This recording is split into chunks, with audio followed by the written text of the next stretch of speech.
Я хочу с тобой поговорить про разводы. Ну, не в том, что я такой счастливый, да? Давай разводы. Нет, да. Это... Слушай, смотри, у меня двойственные чувства по разводам. С одной стороны, я слышу ужасную, страшную статистику, что разводов очень много, чуть ли не 50%, 50, 60, 70% разведенных. А с другой стороны, я вижу людей, которые поженились на моих глазах, и они все живут нормально, все отлично. То есть там есть кто-то, но это очень мало. В основном все живут, дети, все хорошо. Скажи, пожалуйста, ты с этой статистикой официально, ты с ней знакома? Официально нет, потому что, как говорят, да, есть 3 вида лжи, да, ложь, гнусная ложь и статистика. Вот. И опять-таки ко мне обращаются в основном крымские татары, ну, видят своего соотечественника, и поэтому больше доверяют. Статистика, да, действительно, есть интересная такая, что я наблюдаю. Это разводы в первые годы брака. Самый тяжелый первый год. Да, это особенно, как говорят, шутят. Не успеешь видео уже отдать, фотографии, допустим, отфотошоплены, они уже разводятся, оказывается. Да. Вот. Поэтому и деньги. есть, ко мне приходили пары, которые 25 лет прожили вместе. 17. Ну вот это как раз я понимаю, этот развод. Вот честно, я это понимаю. Но тоже, опять-таки, как в анекдоте. Не сошлись характером. Ждали, когда дети умрут 100 лет. Поэтому... Так, то есть статистики такой общей нету. Ну, хорошо, давай так. Раз к тебе обращаются в основном наши, да, Бзимкилер, давай так, какие типовые разногласия сейчас? Сейчас это в основном идут злоупотребления наркотиками, алкоголем. Серьезно? Да, наркотики сегодня актуальны? Соль и все остальное.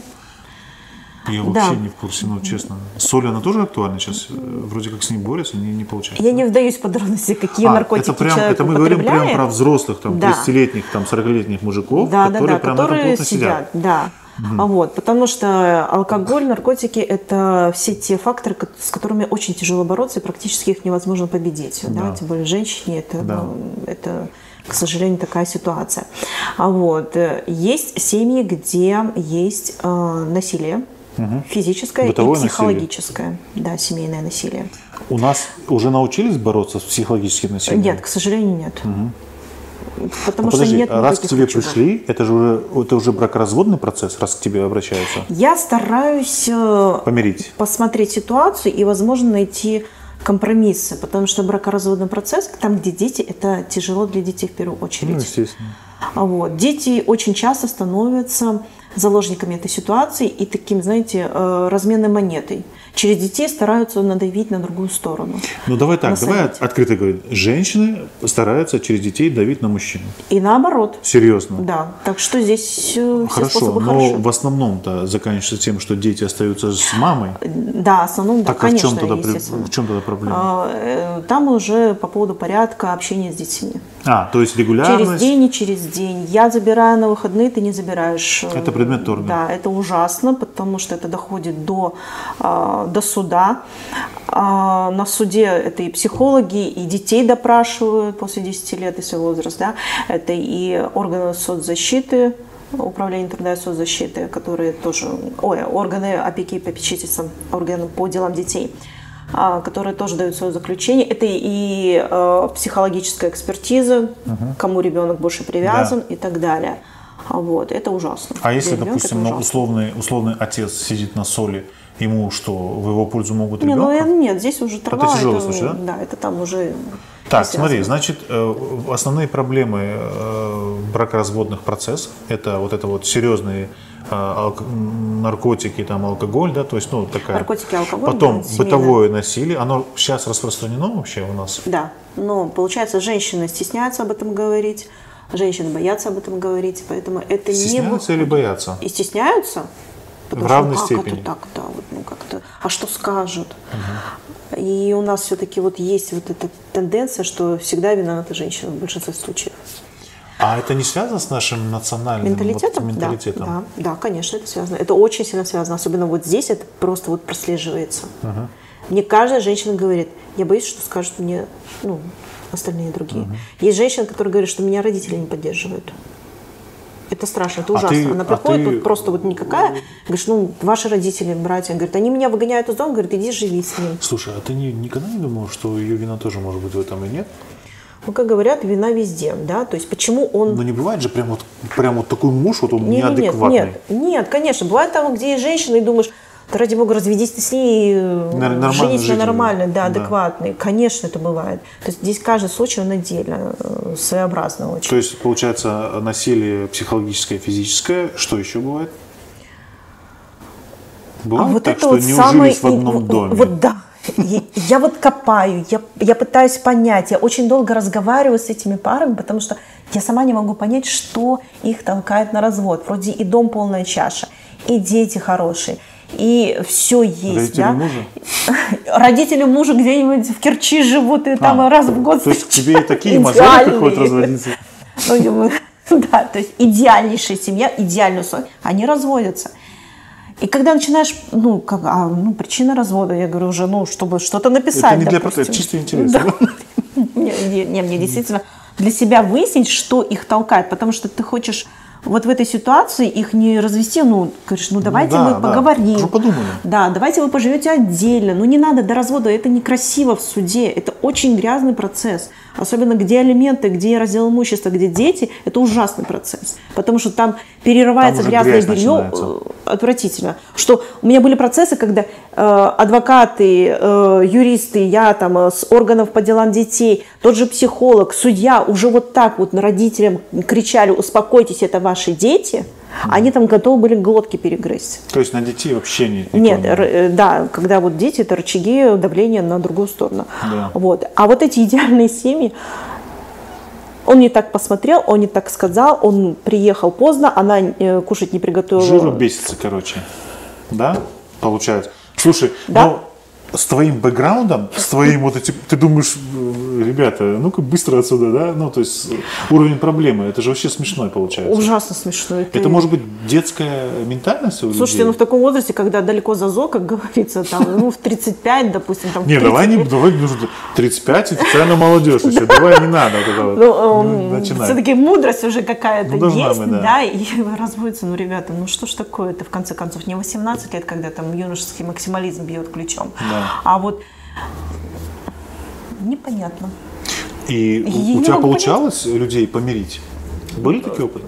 Да, к счастью. А ты потом за ними следишь, там, Инстаграм, мониторишь? Я стараюсь, да, для себя, да? конечно. Иногда прозваниваю, что там, что-то узнать, потому что, действительно это переживаешь, через себя пропускаешь, когда вот такие вот хорошие семьи, пары распадаются на неизвестно о чем. Получается, вот какие-то, знаешь, накапливаются злость, обида, она знаешь, как баночка копится, от недосказанности, да, в основном нет диалога, вот эта история. Слушай, а это не связано, опять же, с нашей ментальностью, что у нас вообще не принято разговаривать? Вот, допустим, что-то ты получил, это и детская история, да? Ты вроде какое-то обидное что услышал, ты о нем не поговорил, а запомнил, затаил, потом что-то еще, потом первое на второе, потом вот это начинается шантаж детьми, то есть там ты не ты, там я не я. Это, мне кажется, вот это не детский сад вообще, по большому счету. Ужасный детский сад. Вот слушай, ты видишь, люди вроде успешные, да, у них там есть свой дом, дети не глупые, занимаются, пристроены, сами они тоже занимаются. Вот ты таким людям что говоришь обычно? В проблеме развода, когда касается? Да, они к тебе пришли и говорят: слушай, мы хотим развестись. Во-первых, они вдвоем никогда не приходят. Жена приходит. Кто-то один, или муж. Слушай, у меня были ситуации... Женщина, у меня были ситуации, когда муж не хотел разводиться, и я же говорю, полная чаша и все идеально. Я первый раз увидела, как мужчина плачет. Это ужасно. Адекватный человек просто. Не так навзрыд, то есть там скатилась скупая мужская слеза, но сам факт, что настолько он переживает, и настолько за детей, скорее всего, переживает. И за жену он любит. Вот клина ловит, и все, как говорится. Может, просто нужно календарь просто завести, когда у нее там начинается? Нет, у них эти обиды копятся годами. Это не сиюминутное. Вот это годами, и почему-то вот так оно выплескивается. Но я радуюсь, когда они, допустим, у них вот этот выплеск выходит в суде, они тебе все... а потом они могут... Какие-то семьи бывают, что потом сходились. И на второго, третьего шли. Смотри, в твоей практике суд – это уже развод. Это уже окончательно, да. Это уже все? Да. А там же есть такая история, что ты подал на развод, ты месяц думаешь. Тебе дают месяц подумать. Сейчас это работает? Это они соблюдают. В Можно принципе. прям сразу, да, в этот же день? Да, есть, в принципе, там отдельные пункты, по которым можно и сразу, и быстро. Вот. Да, конечно, мировые судьи, во-первых, в основном это мировые судьи рассматривают разводы.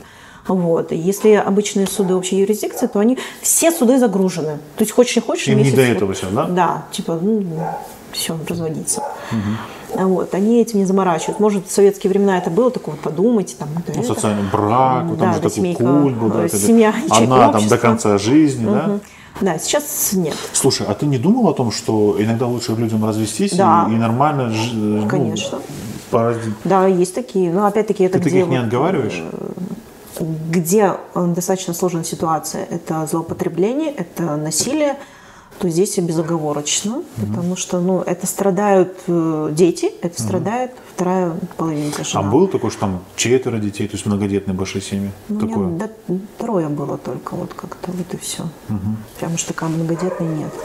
А есть такой тонкий момент, что как бы люди тебе доверяют, тайны, условно говоря, да, своей жизни, они же в любом случае тебе какие-то моменты, детали рассказывают. Еще как рассказывают, вот конечно. ты к этому как относишься? Ты какой-то этика есть? Нет, да, конечно, я не распространяюсь о том, что вот... Только блог пишу, да, в Фейсбуке? Опять-таки, блог в Фейсбуке я пишу, уже это выжимки, это общие. Да. Я не пишу конкретно Обобщенные. Ситуацию, потому что все-таки это личное, это интимное. Не каждому будет приятно даже без имен прочитать свои истории. Они же узнают свои истории, они же все Да, знают. нет, я пишу по поводу семейной, только общей ситуации, как бы такие моменты. Вот. А так не описываю. Да, соблюдение смотри. этики это в первую очередь, как врач. В твоей практике, то есть обозначим, да, что ты занимаешься разделом имущества и детей? Или только детьми? Твоя По детям. специализация по детям. Это семейное То есть право, это алименты, ты это решаешь, дети. кому дети останутся. Никому останутся, а графиков всегда оставляет в основном матери. Если Да. мать социально какая-то неуравновешенная женщина, то, конечно, это родителям отцу отдают или бабушке и дедушке. Вот. Но это не часто. Не-не-не, это очень редко. У меня такого не было. У меня было, когда мама из злоупотребления пришла в норму и решила забрать детей Обратно, то есть обратно, вернуть. да. Вот. А так, чтобы раздел прям таким детей нет. Во-первых, А ты считаешь, что это справедливо, что вот с матерью оставляют детей? И вообще, ты сама как думаешь? Во-первых, дети сами хотят. Большинство. В основном? Да. Да. Не, бывают моменты, когда, допустим, уже мальчики подрастают, такой переходной возраст, они с отцом остаются, могут Это остаться. подростки, 15, Да, больше. вот такой период. А малышня, так и более постарше, они остаются с мамами. Потому что они больше всего времени с ней проводят, это же логично. Да, конечно. Отца они не видят толком-то, то есть так. А в практике есть такая категория, что родители невест, жены или родители мужа напрямую влияют на брак? Да. То есть прям прицеп такой жесткий? Это пунктик просто такой у нас. Есть, которые, наоборот, отодвигаются Дверь не открывают, от этой ситуации, типа, баллар, сами решайте, что и как. Мы против, допустим, развода, если там нету вот этих негативного влияния. Да, физического воздействия. Да. Все, вот, да. когда вот ситуация там по каким-то другим причинам возникла, что разводится, тот же там адюльтер или еще что-то в этом роде. Вот. Есть такие, которые настаивают на разводе. Родители. Да, семья крепкая, а вот начинается вот там ты с ним разведись, как со стороны жены, так и со стороны мужа может быть такое влияние. И люди разводятся? Да, к сожалению, да. Но это зависит от уровня воздействия на человека, насколько он подвержен этому влиянию. Это в основном подвержены девочки все-таки. Мальчики тоже. Тоже, да? Пирожочки, еще да, мамины? как. Да, но есть такие мамы, которые, нам еще институты надо заканчивать по психологии, они уже продвинутые психологи, как подойти, как разъяснить, как объяснить, сыграть. почему неправильный выбор, да? Да. Поэтому здесь очень-очень интересные моменты всплывают. А по вот этому, дом там общий, вот эта вот история, когда живут в одном доме, не могут поместиться, уместиться, бывают такие, да, тоже история, из этого? Когда родители и условно семья... говоря, живут с родителями мужа, естественно, всем места не хватает, и вот на этой почве тоже разводы бывают? Уже реже, кстати. То есть как-то Потому уже... что есть уже альтернатива. Что-то пристроить, что-то купить, что-то... То есть денег немножко появилось, да? Да. Это связано с достатком, скорее всего, да? Да, элементарно, ну и руки с одного места хорошо растут, правильно. В основном. Вот. И получается, да, как-то вот разъединить главную кухню и вход отдельно. Все. И будет вам счастье, как говорится. И удалить. Вот, поэтому здесь уже как-то не особо так актуально. В принципе, уже и родители говорят, да не надо нам молодоженов, пусть они отдельно, мы тоже Сколько хотим нам уже осталось жить, балам, да, и поехали в Турцию отдыхать. Наконец-то. Вот, так, поэтому... что еще? Ну, у тебя межнациональные браки бывают? Нет, ко мне не обращаются, нет. То есть они как-то по-тихому, да, расходятся? Я не Мне кажется, они, может, даже крепкие. Они проходят через определенную закалку, и потом такие, блин, знаешь, мы вот сами... крепость, я обратила внимание, на чем крепкость, когда все-таки у мужа и жены есть общие интересы, дела. Допустим, конечно. вот возьмем нашу любимую крымско-татарскую стройку. Давай.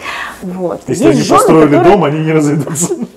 вместе, да. Ну да. Я вот сталкивалась, есть жены, которые полностью там, они за стройматериалом с мужем съездят, они там и строители найдут, там, и там побелят, покрасят сами, да, это сплачивает. Да. А есть жены, которые даже не знают, где находится строящийся дом. И вот ко мне Это приходят... прям ты мажоров каких-то говоришь. Нет, Серьезно? нет. Я говорю, так, хорошо, вот вы хотите разделить имущество, а где этот дом, что, как бы, адрес? Я примерно так помню, где. Я говорю, а вы там только фундамент, что ли, залили 15 лет? Да нет, он уже весь его построен, там завтра заезжать. Я говорю, ты что, не знаешь, где находится этот дом? Ты там ни разу не была? Ой, ну я была пару раз. Ну, поделить хочешь его. Да. У меня была ситуация, когда ко мне обратился мужчина, он говорит, я хочу развестись, но не хочу платить алименты, а вот там Хайната на моем участке когда-то построила дом, вот я хочу свою долю, чтобы не делить, долю в счет алиментов. О, это сложная математика. Да. Я говорю, так, ну ладно, хорошо, а где этот дом находится? Не знаю. То есть, ты слушай, мужчина, люди кто-то тебе построил дом, хотя бы как бы Ты же не знаешь, поинтересоваться какие надо. у них отношения были, понимаешь? Люди же к разводу приходят, это уже итог каких-то Да, но он отношений. догадался, как можно алименты не платить и перекрыть это частью имущества. Это уже дома. Смекалка, это тоже национальная Да, то есть история. до этого он дошел, как-то вот вычитал, да, вот такое дело. Поэтому там, где семьи вот сплоченнее, есть общие Общее дело. Да, дела. И есть опять-таки, мы приходим к разговору за столом. Да. А что у тебя сегодня было, Хай? Да. А вот у меня то-то, то-то. То есть не просто вот сидеть там и телевизор смотреть за кофе или кушать, да. А что у тебя было там, у детей спросить. Вот это оно все. Ну, это похоже на какой-то рецепт, да? Получается. Слушай, если даже так получилось, что люди изначально были не очень рады друг другу, да, то общие цели их могут сплотить. Даже банальные разговоры. Да, конечно. А если не о чем говорить, тогда и нечего уже жить. все, да, как-то вот. Ну, что общего? Ты же не сторонник этого, да, чтобы тянуть эту лямку, что вот дети, у родителей, у детей должен быть отец, вот эта вся история, знаешь? В таких ситуациях, допустим, где, опять же, вернемся, да, где есть негативная ситуация в семье, и многие еще говорят, ради детей живу. Вот, Я говорю, ни один ребенок не скажет, мама, спасибо, что ты Сломала меня. нет, наоборот, сохранила семью, не развелась с папой. Я говорю, каждый ребенок видит, даже 5 лет, 7 лет, он видит, как страдает мама, он видит деспотию отца. Ну, если она ему в лицо допустим, плачет, да? конечно, он видит. То есть это, во-первых, это стресс, это депрессия у ребенка, это закладывается определенный фундамент, да, негативный в отношении там, на последующее проецированную семью свою. Вот. И я говорю, я не находила, вот мне еще никакой ни один ребенок не попадался, который говорил бы, что в этой ситуации мама, сохраняй семью. Или наоборот, маленькие дети даже говорят, разводись, а мама, мы боимся. Маленькие, 8-9 лет. У меня были такие. 8-9 относительно, как бы, да, мы думаем, что там 8-9. Ты знаешь, я думаю, что вот это вот, конечно, ситуаций очень много разных, но меня это прям вот раздражает. Это советская история наших, условных родителей, да, то есть то поколение, когда люди жили, потому что, вот, во-первых, это везде ругалось, порицалось, и вот у детей должен быть отец, у сына должна быть мать, то есть вот эти все разговоры, и по факту получалось, что два абсолютно разных человека жили по 30, по 40, по 50 лет вместе, условно говоря, друг друга недолюбливали, но жили вместе, потому что, что теперь сделаешь? Ну, вот так вот. Ты вообще как к этому относишься? Вот современные люди, они же продвинутые. Не стоит, мне кажется, 50 лет ждать? Или все-таки нужно? Они очень продвинутые. Нету детей, пошли в ЗАГС, развелись, и все. Они даже не спросят, не скажут, что они уже перед фактом могут поставить своих родителей. Вот. Для них развод, для сегодняшнего поколения, нового, да, вот легкость, да, какая-то? Да, это вот, ну вот, а потом родители остаются с долгами, с кредитами по поводу свадьбы. То есть... Они такие, что? То есть мы столько денег потратили на свадьбу, чтобы вы через пару месяцев или через год пошли развелись. Ну, это инфантильная история, все-таки детская история, да, когда... Ну, слушай, это же все взаимосвязано. Когда дочка, условная дочка, хочет платье за 150 тысяч, и она просто клянчит это платье и понимает, что родители не могут это сделать, а все-таки ей отец, ну как он же все-таки Ахай, он же должен эту сказку подарить. А потом получается, что через месяц он увидит, что это развод. Ну, слушай, это же все связано вообще, по большому счету. Поиграли, называется. Поигрались, да. Ну, это чужая жизнь, как бы, это их дело. Главное, свою, да, семью как-то держать, удерживать. Это тебе помогает, эти все примеры, свою жизнь осознать? Ну, то есть ты к чему-то легче относишься, к каким-то там трениям? Слушай, с каждым годом какой-то новый этап происходит в жизни семейной. Вот как-то вот. В прошлом году я себя вот так вела, там 5 лет назад по-другому. Это с мудростью можно связать как-то, что мудреешь там со временем? У тебя насмотренность определенная, то есть ты видишь это все, ужас и ад. Мы когда поженились, у нас настольная книга была «Семейный кодекс комментарий». У меня муж ее прочитал. Такая профилактика. Вот. Да, потому что, допустим, все равно притирка идет в первые года. Да, два человека, две личности, это все нормально. Да, это итальянские, испанские страсти и так далее. Потом женщина побеждает, и начинается тихая семейная жизнь. Лучший компромисс, конечно. Не надо побеждать. Зачем побеждать? Нужен компромисс. Ну, победа, это тоже компромисс, может быть. Хорошо, давай тогда подытоживая всю эту историю. Ты можешь вывести какой-то рецепт, я не знаю, какой-то совет вот этим людям, которые сейчас находятся в таком странном состоянии, когда они думают о том, чтобы, может быть, проще было бы развестись, может быть, правильно было бы развестись. У тебя есть какой-то совет таким людям? Ну, даже так, те, у кого есть дети, понятно, что у кого нет детей, им попроще все-таки будет, конечно, да? То есть по-быстрому разошлись, и, возможно, это благо будет, да.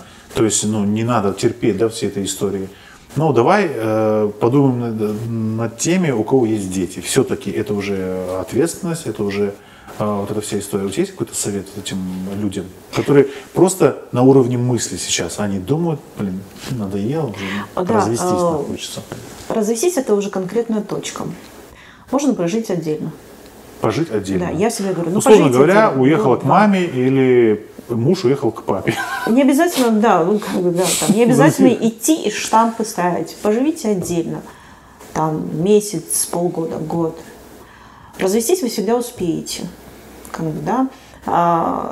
Развод, даже если вот вы живете отдельно, все равно дети все знают. Для них эта ситуация, вот папа где-то, да. они все еще семья. Да. Но это вот лучше, чем развод. То есть это уже точка для детей в первую очередь. Развод, да, это жесточайший стресс для детей. Ужасно, особенно для мальчиков. Это просто катастрофа. Рушится все. Вот. И поэтому я всегда говорю, ну, поживите отдельно, да, как-то вот. Хотя некоторые говорят, ой, там вот, а как это на месяц будет без мужа, там, или полгода он без жены. Ну извините, как-то раз такая ситуация уже патовая, да, что вот, сделаешь. Это же из серии, что плохой мир лучше хорошей войны. То есть это же крайняя история, да? То есть это уже перед обрывом ты стоишь, и лучше, условно говоря, год не быть вместе, чтобы потом что-то осознать, перестроить, сойтись и уже более взрослыми людьми продолжить жизнь, да? Да. Мы же про это говорим. Да, конечно, потому что все-таки года, они какую-то копилочку мудрости закладываются. Должны, по крайней мере. Не всегда, но должны. Не всегда. Ну вот, да, потому что, во-первых, за это время люди остывают, они уже более осознанно подходят к ситуации, не со стороны чувств и эмоций, а более с холодным умом. Как-то понимают, что к чему, кто с чем останется, я имею в виду с имуществом, по поводу имущества, да. А могут ли они оплачивать те же коммунальные счета? Вот. Потому что оказывается, что очень, как говорится, за пазухой женщин, которые живут в браке, как за пазухой, да, как говорится, да. А потом сталкиваются, ой, коммунальные счета такие огромные. Вот. То есть вот такая мера их очень хорошо Отрезвляет. отрезвляет, да, толкает на то, чтобы лучше Ну и плюс тоже оказывается, не всё месяцок так просто. пожить в родительском доме, будучи в таком нейтральном. Слушай, это да. тоже хорошая школа. Это не то, что нейтрально, да, кто-то там привык по часовой стрелке вытирать посуду после того, как помыл. А кто-то привык просто ее мокрую так стряхнуть и поставить. И вот понимаешь, что дочь и мать это уже все, это разные личности. И уже это тоже накладывает отпечаток, как думаешь, ой, лучше я на своей кухне, Сама? одна, да, чем с мамой. Видишь, с легкой обидой, чем ущемленным положением. Да, поэтому ситуации такие вот всем Ну, мы в говорим. любом случае, я думаю, что можно подытожить тем, что не нужно делать поспешных шагов. Я уверен, что многие делают это для того, чтобы бравировать. Вот типа, все, развод. Ой, да, вот это такая да, это итальянская любо- тема. Ой, это типа, да, это моя любимая. Все, да, я бросаю все на развод. Все-таки, если мы говорим про какую-то семью, это все-таки какой-то диалог, это все-таки какой-то взвешенный, все равно взвешенный какой-то подход. И самое главное, все должны от себе давать отчет о последствиях, которые будут. И дело даже не в том, что как они разделят машину там, или условный дом, или условную посуду на кухне, а дело в том, что конкретно для детей. Какие будут последствия для детей. Да, и нужно, чтобы и женщина отдавала себе отчет, не спекулировала детьми, ну и, соответственно, мужчина тоже самое, что типа, да, сейчас я в другое село съезжу и возьму себе другую жену, то есть и начну с нуля, да, чтобы тоже такого не было. Ну, хорошо, Саулина, что пришла. То есть, мне кажется, что мы очень важную тему подняли. Я думаю, что мы еще к ней вернемся. Это очень актуальная вещь, к сожалению, да, это актуальная вещь. И с интернетом сейчас так получилось, что все на виду, и все эти разводы на виду, и вся эта история на виду. И получилось так, что мы вдруг осознали, что очень много разводов, и вот эти все институты, они все рушатся. Но какой-то оплот все равно есть, да, из тех, кто сопротивляется этому всему. Я думаю, знаешь, в чем большая польза? В том, что ты можешь людям просто сказать, что такая реальность есть. Потому что люди, когда в тепле сидят, да. у них все хорошо, им нужно просто выйти 10 километров по горам пройтись, чтобы в норму прийти. Они должны понимать, что есть вот такая реальность, и просто после которой уже не будет прежней жизни, да, в любом случае. Да, это совершенно верно. Все, Сау, что пришла. И надеюсь, что еще Вот. придешь. Будем тебя звать. Да, На такие хорошо. тяжелые темы будем говорить. Нет, я давно хотела вот эту тему по поводу развода все-таки Очень актуально, растормошить. очень актуально. Потому что мы все-таки вот менталитет, да, это мое, мы об этом не будем говорить. Об этом Тихо. На улице фасад Да. классный, Да. все классно, а дома топор можно повесить от молчания, да? Такое густое молчание. Да, иногда не надо слишком много об этом говорить, но и критические моменты не надо утаивать. Иногда Да. и надо рассказать об этом. То есть, это уже какой-то, мы говорим про адекватность, да, то есть нужно эти границы понимать, то есть где есть личная тайна, которую Да. нельзя распространять, а где, прям край, то есть, условно говоря, если об тебя бычки тушат, это уже нужно об этом сказать, да? Да, в принципе, да. Насилие в отношении мужчин тоже бывает такое дело. Ко мне с такими не обращались моментами. Это уже исключение из правил. Все, Яша, тогда тормозим.